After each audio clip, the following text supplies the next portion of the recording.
ماه نور و رحمت و غفران کجا هستی؟ بیا ماه شوق و لذت ایمان کجا هستی؟ بیا ماه پرفیض و نیایش ها هر آسانیم بیا ما همه بر سفرت مهمان کجا هستی؟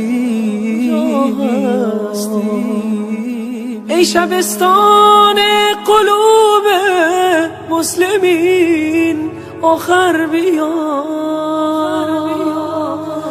ای گذرگاه مسلمانان کجا هستی؟ بیا ما هوای تازه میخواهیم و دلتنگ توییم ای بهار تازه قرآن کجا هستی؟ بیا از گناه و معصیت ها خسته و درمانده ایم ماه عفو و بخشش رحمان کجا هستی؟ بیا ما همه مشتاق هر لحظه ز شبهای توییم ای فضیلت های بی پایان کجا هستی؟ در فراقت همچو مرغی ناله ها سر دادیم ما چو شمعی در غمت سوزان کجا هستی؟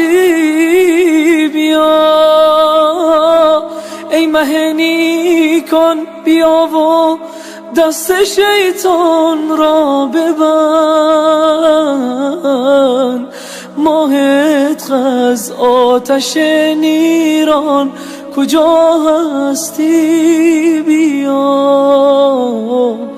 ماهت از آتش نیران کجا هستی؟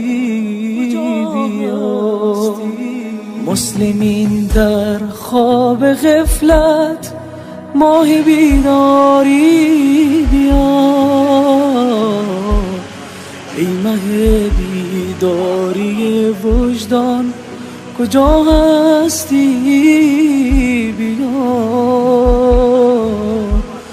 ماه روزه ماه تمرین عبودیت بیا ماه صبر و ترک